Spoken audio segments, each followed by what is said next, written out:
Hey everybody, how are you doing? Just want to introduce myself. I'm Comrade Garlic with the United Panther Movement. I've started this channel to share Comrade Kevin Rashid Johnson's writings in a easily digestible format. Like if you can't find time to read books or you can't afford the book and you don't have time to read. So this channel is for you to get this information via YouTube. I'm sure this will be demonetized, but it doesn't matter because that's not the point. So I guess I'll just go ahead and start. We're starting at the beginning of the book, page 3. The title is On the Present State of New African Black Crisis in America, Revolutionary Art, the United Panther Movement, and Communism versus Anarchism. An interview with Comrade Rashid by Anthony Rayson. This is from 2010. Just real quick, just to show the cover of the book. Panther Vision. Please get it if you can. Everything is online for free at rashidmod.com. Also, his art is available as well if you really like the art. The art is what originally drew me in to the party. So thanks. All right, so this is Anthony Rayson talking. As you know, America does not want people to know what you know and are busy articulating. We're told the civil rights struggle of the 1960s took care of racism and that Blacks are cool with capitalism, Snoop Doggism. Tell us what the deal really is and the place the vast gulag system plays in society today, particularly with Black people. All right, now this is Rashid. We both recognize that the last major wave of new African Black struggle against this imperialist system, racism, and national oppression here in America occurred in the 1960s and 1970s. This struggle took place on two fronts, reflecting the aspirations of two opposite class poles in Black America. The first was the pro-monopoly capitalist pole. These elements sought an accommodation with an integration into the U.S. capitalist system. The second was the revolutionary national liberation pole. These elements saw independence and separation from the African capitalist system or fundamental socialist reconstruction of America's political economy as a condition to Black integration. The first tendency was most strongly represented in the Civil Rights Movement. The second tendency by the Black Power Liberation Movement. Because the second tendency represented a direct challenge to the U.S. imperialist system, it was feared the most by the establishment. Dr. Martin Luther King Jr. began as an accommodationalist and integrationalist and pro-integrationalist. His major gripe with America was that white racism was a major obstacle to Black integration. That the U.S. government, in openly fostering racism, was not living up to the rhetoric of all people being equal as expressed in its founding creed, the Declaration of Independence. As a middle class, petty bourgeois Black, MLK initially held the same class values as the U.S. capitalist ruling class, the big bourgeoisie. So he had no beef with capitalism itself, only with the conditions of white racism that prevented Black integration into capitalist America. But MLK became more class conscious towards the end of his life and ultimately came to realize that the wealth worshiping capitalist class was the very cause of social inequalities and exploitation, including white racism. At this point, he became an advocate of socialism, but initially he was an advocate of capitalism. MLK's major presence as a civil rights leader spanned from the late 1950s until his assassination in 1968.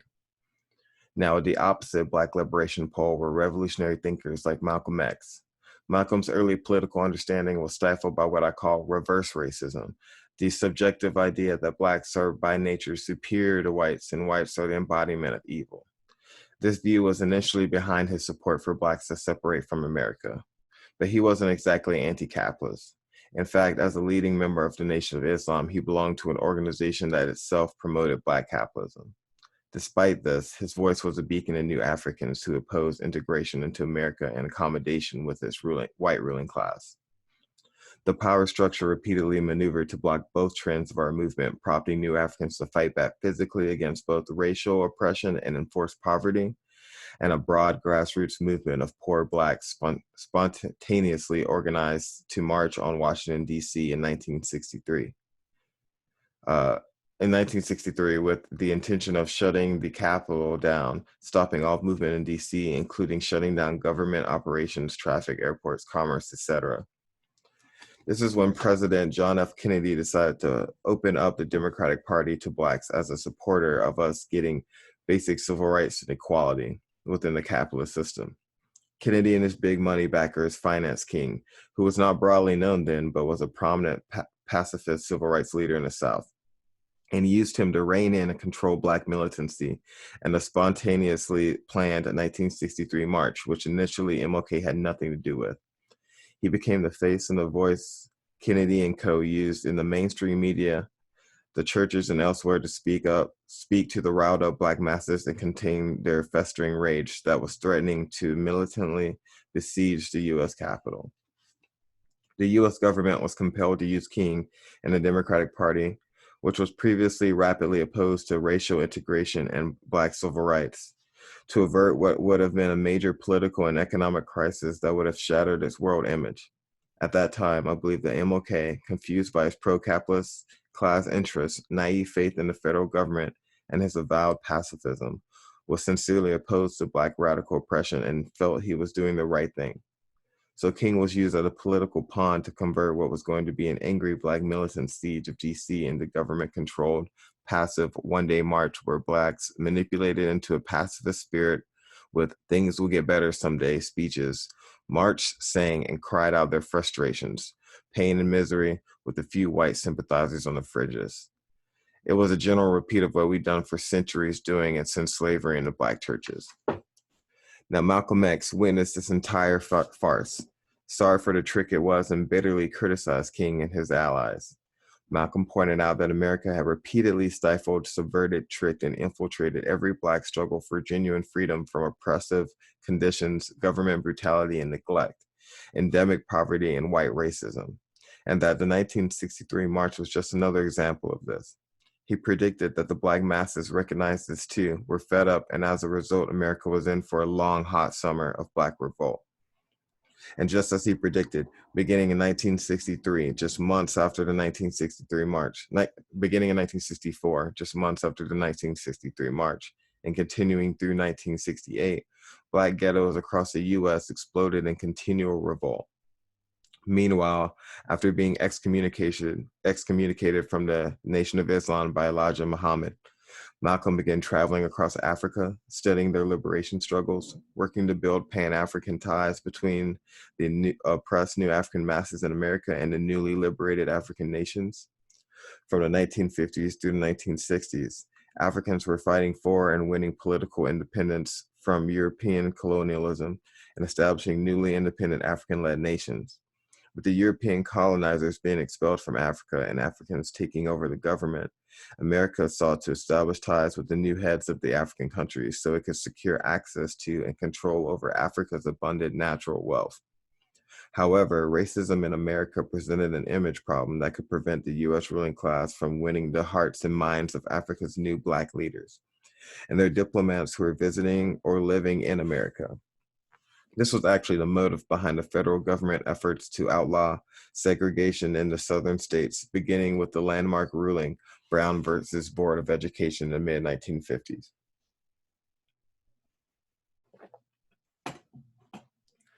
Even during the most rapid periods of racial oppression, America always projected a potently false international image of the U.S. being a racial and cultural melting pot, where all people lived and were treated equally. Malcolm's efforts threatened the U.S. imperialist ambitions in Africa, as he was actually exposing the true racist farce of America to Africans and showing them that their own sisters and brothers were as brutally oppressed in Africa as they had been under European colonial systems they had just struggled to break off in Africa.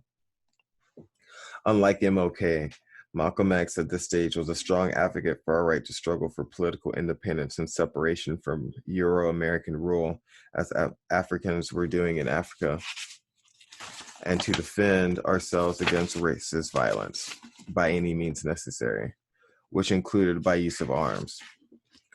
Malcolm's views became more and more revolutionary and less rooted in reverse racism. As a result of his international travels, his pilgrimage to Mecca exposed him to the reality that whites were not inherently evil, but that the brutal racism that he witnessed in America was the result of conditions created by those who ran and owned society. His closer study of U.S. imperialism led him to reject capitalism. The major government fear of Malcolm was that he was winning the support of the nations of color in Africa and Asia who were coming to identify America as an imperialist power that was colonizing the blacks within its own borders. Malcolm was seen by Africans and Asian leaders as the legitimate leader and representative of the oppressed New Africans. This threatened to win international support for our right to struggle and national independence from America. Just as Africans and Asians were doing against the European colonialism, Malcolm was also maneuvering to formally present the grievances of New Africans against America, including charges of genocide before the United Nations through a petition he drafted. But before all the pieces could come together, the CIA had him assassinated in 1965. Inspired by Malcolm's revolutionary nationalist and Pan-African internationalist visions, Huey P. Newton and Bobby Seale founded the Black Panther Party the next year to lead this struggle. The BPP openly adopted an anti-capitalist and pro-socialist platform and implemented socialist serve-the-people/survival programs in the ghettos to organize and serve the needs of the people free of dependence on the imperialist system. This quickly earned the Panthers and the young communist movement they helped inspire the label of being the major threat to the U.S. capitalist system. Meantime, King became more and more exposed to the fundamental contradictions in capitalism and became disillusioned with it, and blind faith in the U.S. government and the idea of Black integration into the U.S. empire as it existed. He thus broke ranks with the middle-class, pro-capitalist civil rights agenda and came out in support of the poor and working class, and bitterly opposed the war in Vietnam as an adventure and imperial conquest against Asian people struggling for liberation from imperialism. King became a closet socialist, knowing that he'd be killed if he openly championed socialism. But as a devout pacifist, he had no concrete ideas on how to pursue a struggle to empower the oppressed, poor, and working class people to transition America into a capitalist society. Realizing that he'd been used by the U.S. imperialists in 1963 to stifle the Black movement for fundamental change, MLK planned a new march on Washington to occur in 1968 at the Poor People's Encampment. This campaign would lay siege to the Capitol as planned in 1963 until subverted, but this time on behalf of all of America's poor and oppressed peoples. King's betrayal of capitalism and radical change of politics could not be tolerated by the imperialists, who'd made him a widely recognized leader whom they knew multitudes of Black people across the nation respected and would follow. Therefore, the U.S. government had him assassinated just months before the Poor People's Encampment was set to occur. Another factor in his assassination was that beginning in the late 1967, MLK became increasingly vocal that he was losing faith in passive resistance and growing tired of being repeatedly brutalized and arrested by the government. The FBI admitted its aim to neutralize government speak for murder. King, for fear that he would ultimately abandon his views on passive resistance and openly embrace a generally revolutionary line that included the right of the oppressed masses to defend themselves against official violence and pursue fundamental change through methods that included armed struggle. When, in later 1967, he began expressing the need to fashion new tactics which do not count on government goodwill, but instead serve to compel unwilling authorities to yield to the mandates of justice. I believe Dr. King was beginning to struggle, even if only unconsciously, with the inherent contradictions of pacifism as a political strategy. I think he was coming to realize as well that he was not really a pacifist at all, since, for example, he had embraced the government's use of violence as legitimate, while rejecting that of the people acting in self-defense as illegitimate. Indeed, while he counseled the people to practice pacifism in the face of racist and oppressive violence, he'd long looked to the federal government to provide armed protection to him, his colleagues, and their followers doing Southern marches and protests. He came to realize that it was America's very own government that was actually the greatest purveyor of violence in the world, which left him with the realization that no such power could be looked to by the people to generally provide protection, and that he was likely to meet a violent end himself at the hands of the government, and he did. Hence his fear to openly promote and lead a mass movement for socialism in America. A thorough investigation into the role played by the various U.S. government agencies in King's murder in 1968 and the cover-ups that followed could be found in William Pepper's An Act of State, The Execution of Martin Luther King. After MLK's death, the liberal wing of the U.S. capitalist ruling class political vanguard, namely the Democratic Party, used the 1963 pro-capitalist integrationist version of MLK and Black capitalist civil rights leaders like Jesse Jackson Sr. In his final years, King was opposed to Jackson's Black capitalism. To project the Democratic Party as Black America's friend and champion, and the channel through which we should pursue social justice. Black capitalism was promoted by the imperialists as the key to Black progress. In fact, a plan was promoted since 1967 by FBI Assistant Director William E. Sullivan to destroy MLK and other influential, independent Black political leaders and activists, and then handpick a new National Negro leader to replace them. Sullivan wrote of his plan to destroy such Black leaders. This is a quote by Sullivan. When this is done, and it can and will be done, obviously much confusion will reign, particularly among the Negro people. The Negroes will be left without a national leader of sufficiently compelling personality to steer them in the proper direction, end quote. He promoted that Samuel R. Pierce Jr., a Black capitalist, corporate lawyer, be groomed to replace the destroyed Black leadership. However, the new leadership emerged from amongst the people to fill the void before the imperialist scheme could take root. This new leadership, namely the BPP, came under all-out attack by the U.S. government at all levels. Its key members were openly assassinated by police and or jailed on obvious frame-ups. The government attempted to manipulate and even finance violence-prone street gangs and street-level Black capitalist groups into gang warfare against the Panthers. Government agents and friendlies inside the media were used to publish articles and air reports slandering, demonizing the Panthers to the American public. Agent provocateurs were infiltrated into the BPP to incite and carry out acts of violence that would make government counter-violence appear justified. BPP supporters were harassed, slandered, attacked, and arrested. Panther community service programs were disrupted, and so on, all carried out as a counterintelligence program, COINTELPRO, of the FBI. Because of a flawed internal organizational structure and because it came to be wrongly commanded by Huey instead of correctly led collectively by genuine democratic centralism, the BPP rank and file were unprepared to handle and to counter government instigations that caused the Panthers to split into two factions. One wing adopted a rightist, accommodationalist, liberal reformist line, like Bobby Seale running for mayor of Oakland as a Democratic Party candidate, while the other wing adopted a adventurous, ultra-leftist, militarist line. Under continued government attack while pursuing these flawed and incorrect political lines, the Panthers were unable to combat the government's campaign, and the Panthers ultimately self-destructed with no suitable leadership in the Black community to replace them. Although several attempts have been made to regroup and rebuild a revolutionary party to lead and organize the Black masses in our struggles, each has failed or disintegrated because none have correctly summed up the lessons of our previous failures and applied this knowledge. So in this void, the empire has been able to push Black capitalism on the people free of opposition, challenge, or alternative as the only viable solution to our oppressed condition. But capitalism is the very cause of our oppression and all of our problems. Indeed, it was the lust for profits and the dollar that was behind the kidnapping and enslavement of our African ancestors to begin with. Capitalism is the enemy. The cities where new Africans and other oppressed nationalities are concentrated in large numbers were and are seen as an area of continual threat by the empire. Deep-seated mass insecurity and desperation still lie all just under the surface. Therefore, if ever organized and united in struggle for fundamental change, the U.S. ghettos and barrios could easily transform into revolutionary front and base areas here inside the belly of the beast. This cannot happen spontaneously. It demands a conscious and committed revolutionary leadership.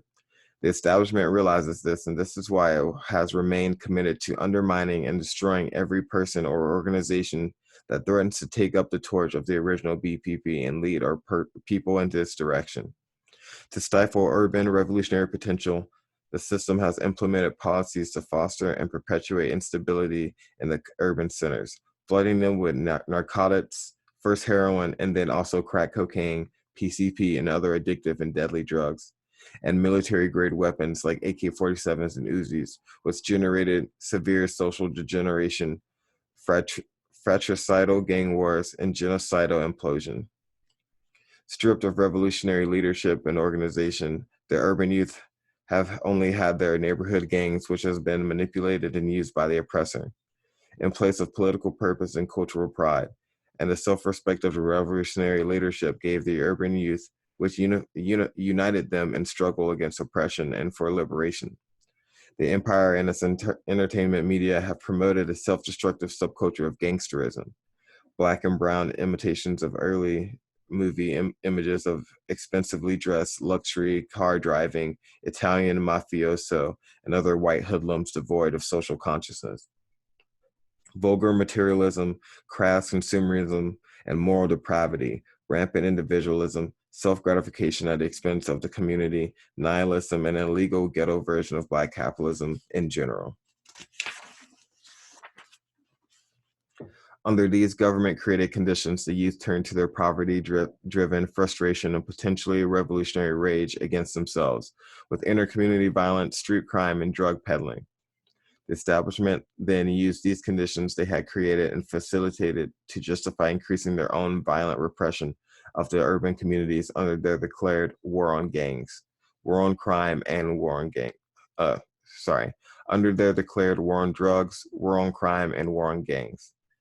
The result has been enhancing of the militarization of the police occupation of these communities and incarceration of the cream of our potentially revolutionary youth inside the massive and ever-expanding prison industrial complex.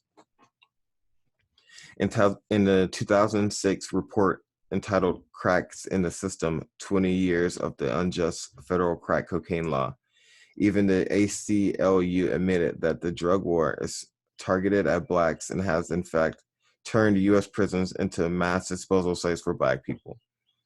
We can see the scheme was greatly enhanced with the added war on gangs, and make no mistake about it, Black youth are the principal targets. The CIA has acknowledged that the largely youthful, urbanized ethnic populations represent a danger of regime-threatening unrest.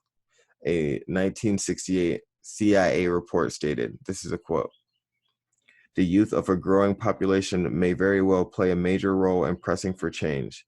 They are among those who are unusually disproportionately disadvantaged. They have less at stake in the existing structure of authority, more idealism, more impatience, and in a society with a steady or rising rate of growth, their proportion to the total population increases. The density of the number of youth relative to the total population may thus be a clue to strength of pressure for change." End quote. Malcolm X also observed that it was the youth who made up the greater portion of rank and file forces leading the struggles against the colonial oppression in Africa and Asia. It was the new African youth who rose up in revolt against neo-colonial oppression in the urban centers here in America from 1964 to 1968. It is this dense, growing population of urban ethnic youth that the strategy of mass incarceration is designed to deplete. The U.S. prison industrial complex is a fascist tool of social containment, a weapon evolved to a level of sophistication that makes the concentration camps of Nazi Germany appear crude and amateurish by comparison. The establishment fears nothing as much as it fears these disadvantaged and oppressed youths developing a revolutionary consciousness. California Governor Arnold Schwarzenegger made this quite clear when he refused to commute Stanley Tookie Williams' death sentence in 2006. Not because Tookie was a founding member of one of America's largest urban youth gangs, but because he dedicated his book, Life in Prison, to new African revolutionary fighters of the 1960s and 70s, specifically George Jackson, the founder of the original BPP prison chapter, who was assassinated at San Quentin by prison guards in 1971. The prisons were a major front in our liberation struggle in the 60s and 70s. It was in an effort to crush this aspect of our movement and the outside support for our movement after George Jackson's murder and the Attica uprising that followed. That the system began the proliferation of control units and supermax prisons, beginning with the Marion Control Unit established in 1972. The strategy was to weed out and isolate potential leaders while the remainder were pitted against each other with integrated racial and gang violence. They want us to be divided by racial hatred and to kill each other off with gang banging, to shoot up and peddle dope in our neighborhoods, to weaken and harm ourselves and our communities, just as they used alcohol to destabilize the Native American tribes and imported opium to undermine the Chinese in the 1800s. They want us engaged in and degraded by pimp ho subculture, objectifying our sisters as commodities and selling their bodies on the block like we were sold into slavery, and catching and spreading deadly sexually transmitted diseases like the HIV, AIDS, and hepatitis, furthering the strategy of genocidal disposal of our youth. That's how much they fear us becoming revolutionaries and united and struggling for liberation and to pull down this predatory capitalist system that is the cause of our poverty, insecurity, and misery. Another component of urban population control is spatial deconcentration, a policy implemented since the 60s revolts of breaking up large concentrations of poor Blacks, which includes urban gentrification of neighborhoods, closing down housing projects and pushing poor people into the suburbs, smaller cities, and towns. It also includes integrating into other ethnic poor, formerly all Black neighborhoods. Our conditions of slavery, lack of job availability, security, and accessible basic services that are essential to survival for urban people are worse today than they were back in the 60s. So established as a perpetually threatening, dependent population with little value to the wealthy elite. Therefore, we face a very real and ever more intense official policy of genocide calculated to spread us thin and pick us off by increasing our death rate, increasing our birth rate, and lowering our life expectancy. There's a deeply rooted capitalist logic behind this policy. If we look back to capitalism's early development out of European feudalism, we will find capitalist economic theorists like Thomas Malthus and David Ricardo openly advocating the need to mass exterminate populations who couldn't be put to profitable use by the rising capitalists. In his 1798 treatise, an essay on the principle of population, Malthus suggested that surplus population groups couldn't go somewhere else. They should be killed off through artificially created famines, wars, and plagues. Sounds familiar? Under the feudal system that preceded capitalism, government policies recognized the need for supporting and providing the poor with basic necessities in order to maintain stability and avoid rebellions. Yet the monarchs still found it necessary to seal themselves away from the masses, whom they plundered from inside walled and fortified palaces. Under capitalism, however, Malthus and others held that providing for the poor would cause an unacceptable loss of profits for the rich. Therefore, the poor should be removed to somewhere else or exterminated. These Malthusian concepts were and remain a basic tenet of capitalist logic in a system that puts profit over people. It could be no other way in a system that turns on taking and hoarding the wealth provided by the labor of workers, with the result of rendering them dependent and poor, making mass revolt inevitable. So those in power must contain or deplete this potentially rebellious population to prevent their coming together to pull down the system that exploits them and put things under their control. This is the hidden logic behind the schemes of displacement and depopulation that threaten Black people and poor and oppressed people everywhere, and are most apparent in the Third World. From imperialist instigated tribal, ethnic, and gang wars through which we are introduced to kill each other, to economically introduced famines such as the one devastating the sub-Saharan region, to the unchecked spread of HIV/AIDS virus that is destroying millions of Black lives on every continent, to flooding our communities with narcotics, to mass incarcerating of our young men and women in prisons where they cannot reproduce or under genocidal attack. The latter condition basically replicates the same system of using armed lower class whites to guard and dominate masses of enslaved Blacks that we were subjected to under chattel slavery before the Civil War. The new slavery of the prison industrial complex shows that history repeats itself. But as it was then motivated by shortage of necessary labor to work the land, it is today motivated by a surplus of labor that cannot be profitably exploited by the capitalists. Because we have no value today, as we did on the old plantations, we find ourselves facing genocidal policies much like those historically aimed at the Native Americans. Also, our conditions are more desperate by the day, with growing mass urban concentrations and a continuing great migration of industrial and manufacturing jobs away from the cities. The working class is shrinking fast, and Black workers everywhere are being marginalized, even as the urban proletariat keeps going. They cannot find full-time jobs at decent wages, and here in the US, there is a cap on welfare. The ghettos have become dead ends leading only to early graves or prisons. So the power structure has had to feed us false hopes in the form of a Black president, a hand-picked Black capitalist serving president to mislead us in the face of genuine leadership vacuum.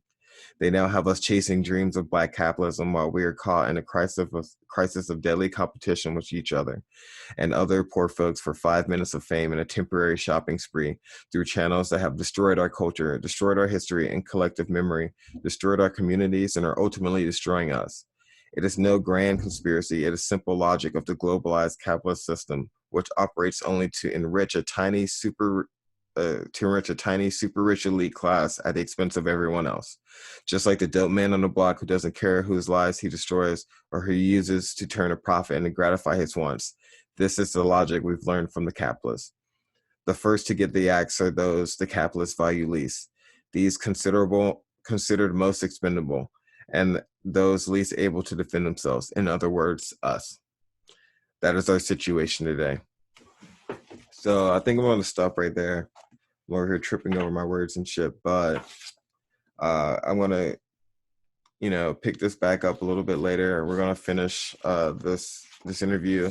It's a pretty long one, so I'm going to break this up into multiple parts. I hope you guys are going to be here for me throughout the whole thing. Thank you for joining me. This is Comrade Garlic from the United Panther Movement. All power to the people.